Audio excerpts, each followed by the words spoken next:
Es probable que si quisiste hacer un cambio de alimentación, un cambio de hábitos, un cambio de salud a lo largo de tu vida, hayas buscado información sobre cómo llevarlo a cabo y te des cuenta de que existe un mar de información infinita en la que una persona te dice que hagas una cosa y otra persona te dice que hagas lo opuesto.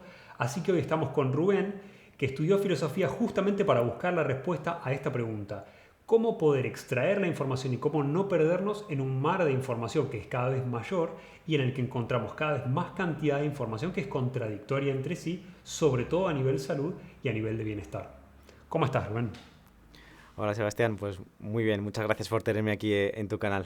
Sé que estás muy ocupado con tus dos canales, Rumben Wo y El Sendero de Rubén, y Ujú. obviamente nos interesa entender un poco cómo es tu lógica para poder, en todo tu proceso de búsqueda de información, y que es algo que le sirve mucho a la gente porque cada vez está más mareada con todo esto, Ujú. cómo encontrar los conceptos que lo van a guiar a lo largo de la toma de decisiones y de determinar qué información es válida, qué información no, y cómo darle un poco de lógica a todo esto que es, sinceramente, cada vez más difícil, incluso para mí. Eso es, creo que es un tema muy muy importante, entonces yo, bueno, voy a tratar de aportar mi experiencia, aunque ya el doctor tiene un conocimiento súper amplio y vasto de estas cuestiones, pero bueno, quizá desde el punto de vista de la filosofía, porque yo estudié filosofía en la Universidad Complutense de Madrid, pues hay toda una ciencia alrededor del conocimiento, ¿no? De hecho, bueno, se llama epistemología, que básicamente, bueno, episteme, conocimiento, logos, epistemología, pues es la ciencia del conocimiento. Y hay muchas cosas que se podrían decir de todo esto. De hecho, bueno, tenemos que meternos en temas de realismo, idealismo, muchas otras cuestiones. Pero bueno, quizá respecto a los métodos de conocimiento o métodos de razonamiento, podamos dejar unas pinceladas claras respecto a lo principal, que sería, pues, sobre todo, la deducción, la inducción y cómo son los pilares fundamentales del método científico, y después también la intuición, que se ha denostado un poquito en Occidente y que creo que también puede ser una herramienta muy importante para poder nadar o navegar mejor por este mar de información por el que nos movemos, ¿no? Entonces, bueno, básicamente por tratar de resumirlo mucho, si nos centramos en la deducción es un método de razonamiento muy fiable que es característico pues, de las matemáticas, de la lógica, y por tanto, bueno, es una inferencia lógica que nos permite pasar desde unas premisas a unas conclusiones de manera totalmente fiable, ¿no? De la manera que yo estudié en la facultad de la lógica de proposiciones, ¿no? De si P, entonces Q, si Q, entonces R, por tanto concluimos totalmente válido si P, entonces R, ¿no? Que dicho de otra manera, para entenderlo un poquito mejor, el típico ejemplo que se ponía en la facultad es si los hombres son mortales y Sócrates es un hombre, pues entonces Sócrates es mortal. Bueno, pues ahí tenemos claro que podemos fiarnos totalmente de ese conocimiento, pero en cuanto a la inferencia, ¿no? Pasar de las premisas a la conclusión. Pero muy importante tener aquí en mente, y esto hay veces que nos despista, ¿no? Que aquí no estamos viendo nada sobre la validez o verdad de las premisas y de la conclusión en sí, sino de la inferencia, es decir, el proceso, ¿no? De pasar de premisas a conclusiones. Por tanto, tenemos que comprobar muy detalladamente si esas premisas son válidas, son verdaderas. Y por tanto, si lo comprobamos y sabemos que realmente son así, pues sabremos que siguiendo un método deductivo pasamos a una conclusión verdadera, ¿no? Y esto es muy importante. Entonces, ¿cómo sabemos si estas premisas son válidas? Bueno, pues claro, ya nos metemos en cuestiones de realismo, idealismo, porque claro, dentro de la epistemología, el realismo nos dice que la realidad es independiente del que la percibe, ¿no? Las hojas de los árboles son verdes independientemente de que nosotros las miremos, pero hay otras corrientes como el idealismo que te dice que no, que nosotros podemos estar únicamente seguros de que nosotros percibimos las hojas como verdes o que hay esas ideas en nuestra cabeza que nos dicen que esas hojas son verdes, pero bueno, ya se nos complica un poco la cuestión. Entonces, después pasaríamos a la inducción. La inducción es un proceso, es un método de razonamiento que nos permite pasar de lo particular a lo general y por tanto es uno de los pilares del método científico y muchas veces esto no se conoce, ¿no? Por resumirlo muchísimo, si yo veo un cuervo negro y luego otro cuervo negro y luego otro cuervo negro y así miles de veces, pues concluyo que efectivamente los cuervos son negros. Entonces, claro, es importante distinguir que hay inducción completa e incompleta. Es decir, puede que analicemos el 100% de los casos que tenemos y entonces la inducción es completa. Es totalmente válido ese argumento o ese conocimiento, ¿no? Pero hay muchos casos, la mayoría, que la inducción no es completa porque no hemos podido analizar la totalidad de los casos. Por tanto, tenemos que tener mucho cuidado con ese tipo de conocimientos para darle el peso que realmente merece, porque, por ejemplo, en la ciencia, gracias a estos métodos, tenemos conocimientos muy, muy válidos, pero la propia ciencia sabe que uno de los pilares del método científico es la falsabilidad.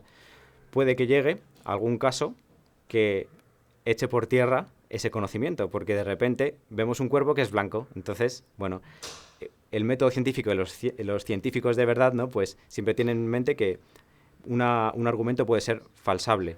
Y además, importante en el otro pilar del método científico, que tiene que ser reproducible. Entonces, si nos vamos a un argumento que estaría fuera de todo esto, por ejemplo, el dogmatismo, es decir, Dios existe. No quiero decir si esto es verdadero o falso, pero esto no es falsable. No puedes falsarlo aunque ahí está el argumento ontológico y demás que se estudia en filosofía, pero no puedes falsarlo. Y no es reproducible. Igual que en la psicología. Hay muchos eventos en psicología pues, que no son tan reproducibles y por eso pues, muchos científicos dicen que la psicología sería una pseudociencia, ¿no? Bueno, ya nos metemos en temas más complejos. Entonces, este método es muy importante y hay que tener muy en cuenta esto en la ciencia para saber que tiene un grado de validez muy alto, pero que siempre un científico tiene que tener en mente el tema de que puede que llegue una información, un nuevo cuervo que no es negro y que, por tanto, haga que esa información sea falsada, ¿no? Que no falsa, sino falsada. Entonces, muy importante tener esto en mente y tener en cuenta que estos son los planteamientos de la ciencia y que tendrá cierto grado de validez o invalidez según cómo sea la muestra que se ha tomado para llegar a esa conclusión a través de la inducción. Entonces, sí. No, espectacular. Me parece muy importante además que vos nombraste dos conceptos que por ahí alguien que no está atento no los agarró y quiero recalcárselos a estas personas, que es la razón por la cual hay mucha información con la que normalmente te podés encontrar que tomamos como válida y tomamos como generalizada cuando no deberíamos y tiene Eso que es. ver con mucha evidencia científica que nos condiciona en nuestras posturas. Por ejemplo, tengo que comer 4 comidas diarias porque el argumento viene genéricamente así, se generalizó a todas las personas y es siempre validable. Bueno, esto es una dinámica típica que vemos en el ayuno intermitente. Pero por otro lado, hay un montón de argumentos y de estudios científicos que muchas veces posicionan a la gente de una manera determinada. No, la Sí. proteína animal causa cáncer, o no, tal cosa sucede, como si fuese generalizable.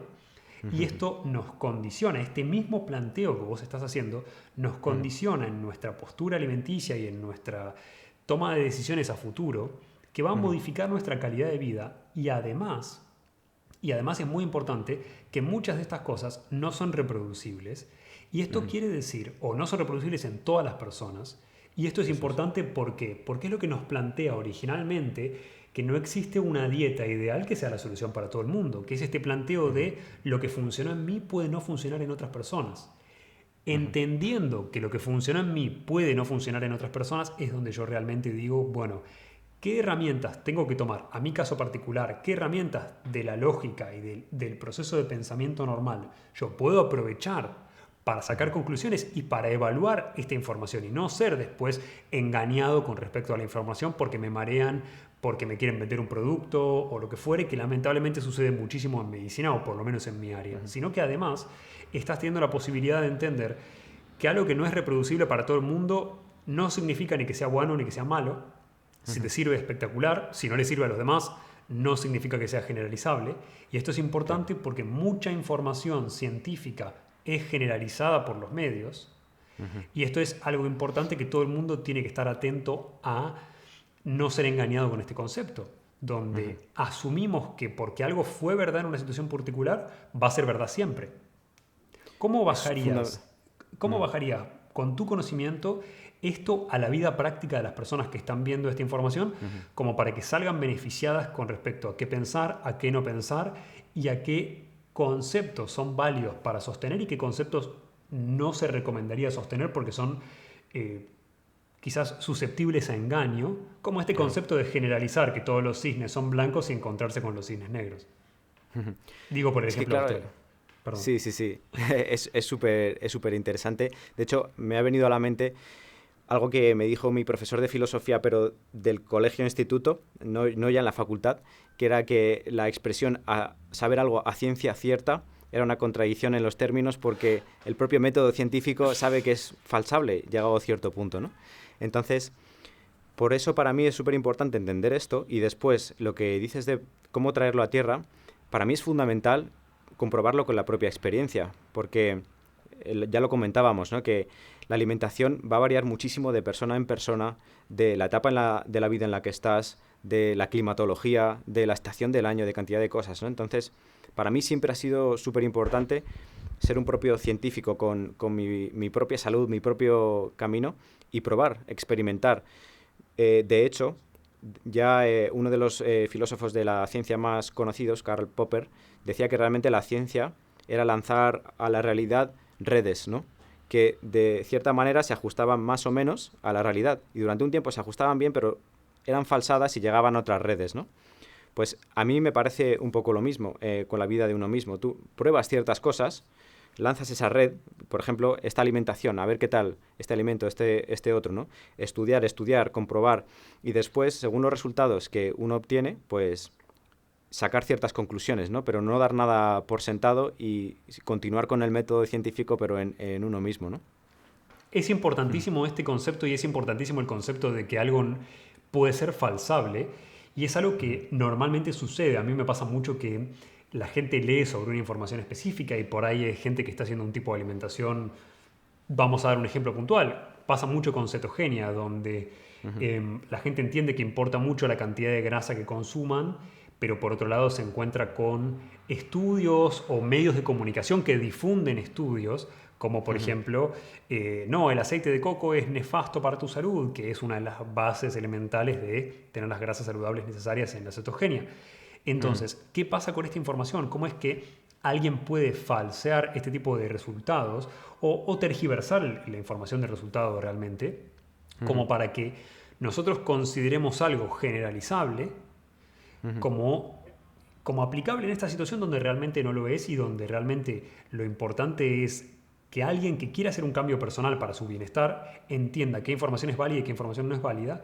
Desde este lugar, continuando con el ejemplo, puedes entenderlo con el desconocimiento y la generalización de cómo puedo condicionarte un resultado de laboratorio o de estudio científico para que sea malo, eligiendo, por ejemplo, como sucedió en un estudio famoso sobre la vitamina E, a los peores pacientes, los más sedentarios, los que peor comen, a tomar suplementos de vitamina E y después a poner pacientes que son los más deportistas y los más bien intencionados con su cuidado de salud, y luego comparar el resultado con respecto a los infartos y decir, no, los que tomaron vitamina E tuvieron más infartos. Ah, Ya. entonces la vitamina E causa infartos. Este tipo de asociaciones suceden todo el tiempo en medicina, ha sucedido con el aceite de coco en la cetogenia y muchos otros elementos, y son esenciales para la gente poder, es importante para la gente poder tener la capacidad de determinar qué información es válida y qué información no es válida y sobre todo, también como decías vos, experimentarlo en su propio organismo para entender que muchas cosas que lea o escuche no necesariamente se cumplan en su organismo. Relacionado con esto me viene a la mente un libro que para mí fue fundamental en la carrera, que era de Thomas Kuhn y se llamaba La estructura de las revoluciones científicas, que realmente te explica. Bueno, yo luego desarrollé algún trabajo respecto a esto, súper interesante. Realmente explica que muchas veces los avances en ciencia y en tecnología no van totalmente ligados con la evolución que sería puramente racional y lógica de la ciencia y la tecnología, porque hay cantidad de otros intereses, pero siempre a lo largo de la historia y hay cantidad de casos. Por mencionar uno, yo hice un trabajo en la facultad sobre el tema de cómo influyen ciertos intereses que no son puramente científicos y técnicos en el avance y en la publicación de ciertos estudios, por ejemplo, con el coche eléctrico. En 1992, no me acuerdo el nombre de la empresa, pero bueno, se desarrolló un coche eléctrico llamado el EV1 que arrasó, muy asequible, funcionaba genial, era bonito, rápido, sostenible. Bueno, pues ya se sabe quién fueron a todas las personas que habían comprado sus coches, incluidos actores famosos, se los llevaron al medio del desierto y los destrozaron, ¿no? Y durante décadas pues no hemos tenido el coche eléctrico. Entonces, los avances tecnológicos y científicos están ligados a muchos otros intereses, ¿no? Por eso, muy importante, al final, tratar, también muy importante el tema de ir a las fuentes primarias, ¿no? de conocimiento, que muchas veces vamos a fuentes secundarias, terciarias o cuaternarias, es decir, en vez de ir a los estudios científicos, y aún así, con cuidado de quién financia los estudios científicos, vamos a fuentes que ya es como el teléfono escacharrado que le decimos aquí, que fulanito le dijo a Menganito, Menganito le dijo al otro al otro, y te llega la información totalmente desvirtuada, ¿no? Eso también creo que es muy, muy importante. Esto sucede muchísimo, sobre todo en diferentes tipos de estudios científicos que tuvieron en medios de comunicación mucha injerencia. Pasó con ayuno intermitente, donde si ves videos al respecto, todo el mundo te dice AC 16-8, cuando en realidad los verdaderos estudios científicos sobre ayuno intermitente te hablan de comer una sola vez por día. Luego pasó también, obviamente, con respecto a ejercicio, pasó con respecto a alimentación, donde hubo mucho énfasis en estudios en los 80 y 90 sobre la toxicidad de ciertos alimentos y no sobre otros. Entonces también hay que tener en cuenta cómo las tendencias sociales justifican ciertos tipos de estudios que no necesariamente son los más saludables para vos. Por ahí estás prestando la atención a las cosas equivocadas. Y este es un factor elemental en entender cómo a futuro, si yo quiero tomar una buena decisión sobre qué me va a hacer bien a nivel salud, tengo que ser lo más objetivo posible y hacer un ejercicio de salir de mi propia postura y salir de mi propio criterio para poder plantearme las cosas desde un lugar diferente al mío. Y hay un concepto que me parece importante, que es aplicable si se quiere a nivel personal, pero también es aplicable a nivel salud, que es qué puedo aprender de las personas que han hecho las cosas peores, no solamente de las personas que han hecho las mejores cosas posibles. Donde yo estudio mucho qué hacen las personas particularmente longevas, qué hacen las zonas azules, que son las zonas más longevas del mundo a nivel de alimentación, porque claramente funciona. Pero también entender cuáles son las cosas que hemos hecho mal y que han hecho mal las personas que peor la han pasado a nivel salud, como para tener un parámetro más claro de cuáles son los límites, cuáles son los extremos a nivel de los cambios que yo quiero hacer y dónde moverme dentro de unas posibilidades realistas. Sí, me parece crucial, y yo en mi caso particular, yo desde hace mucho tiempo he desarrollado también otra fuente de cómo saber cosas para mí mismo, para mi vida, que es la intuición, y que, como decía, está un poco denostada, pero es que ya desde Grecia, desde Platón, Descartes, Kant, consideraban la intuición pura, no ciertos nudos emocionales, miedos que todos tenemos, ¿no?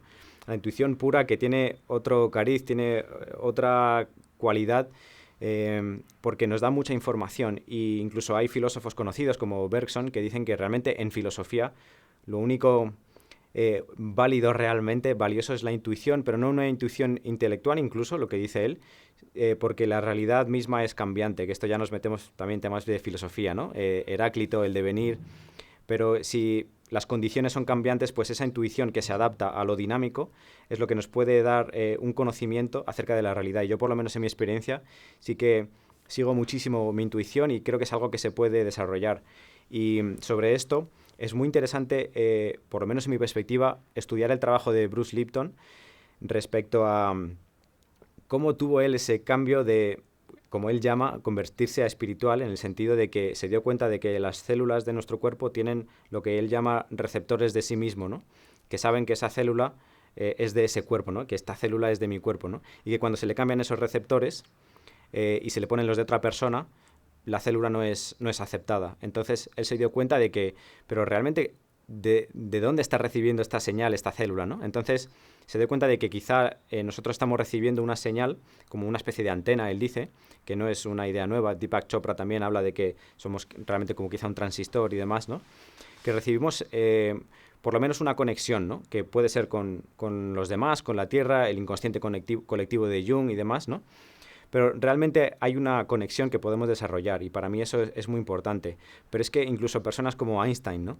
Que él decía que no hay nada tan valioso en la vida como la intuición, y lo decía Einstein, y él mismo dijo que cuando intuyó la teoría de la relatividad en 1930, eso lo dijo en una entrevista en 1930, que él intuyó la teoría de la relatividad y intuyó que iba a ser válida Y después eso se comprobó con la experiencia, pero él dice que fue una intuición. Cuando estaba en ese autobús, viendo el reloj en ese edificio y el autobús iba alejando, ahí intuyó la teoría de la relatividad. Y o sea, hay un caso tras otro de grandes pensadores, grandes descubridores científicos, inventores, que realmente obtuvieron un conocimiento gracias a una conexión profunda consigo mismo. Pero no desde, como digo, el miedo o nudos emocionales de, ay, necesito esto, sino realmente es algo como mucho más profundo, mucho más calmado y que normalmente perdura en el tiempo, incluso va más allá de nosotros. Para mí esta es una herramienta fundamental. En neurociencias, la intuición como concepto obviamente estamos hablando de una teoría, ¿no? No estamos hablando de evidencia comprobada, pero la intuición como concepto está planteada como el procesamiento de información que nosotros tenemos inconsciente, guiándonos y siendo una herramienta clave, pero no siendo concientizable por la cantidad de información que deberías procesar y la velocidad a la que eso sucede. Entonces, ese cúmulo de información que nosotros vamos obteniendo nos guía en tomar decisiones, y te lo puedo plantear de una manera tan simplista como toda la información que acumulaste experiencial a través de tu vida, o información teórica que has acumulado a través de tu vida, o que acumulaste a través de tu vida en general buscando respuestas sobre cualquier cosa a nivel saludable, van guiándote a determinar a través de ese concepto de intuición, con este procesamiento de mucha información que vos no podrías tener conscientemente, van guiándote a ayudarte a determinar qué cosas son válidas y qué cosas no son válidas para vos, obviamente acorde a la información o al bagaje que nosotros tenemos, y mientras más objetivos seamos y menos carga emocional pongamos sobre esa intuición, más realista puede ser la información que nosotros extraemos de esta experiencia o de este concepto a partir del bagaje que nosotros traemos. Me parece súper interesante y me parece como un poco una metáfora quizá incluso de cómo funcionan los algoritmos en YouTube y demás, ¿no?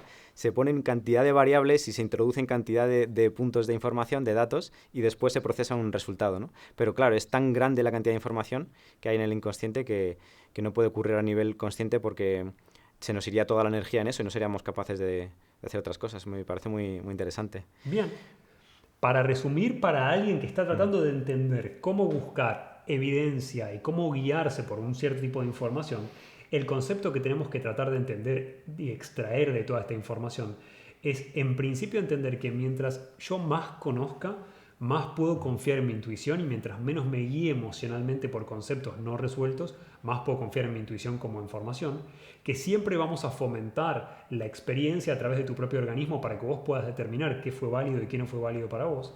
Y obviamente también que vos puedas reproducir en todas las personas este tipo de procesos para determinar qué es válido.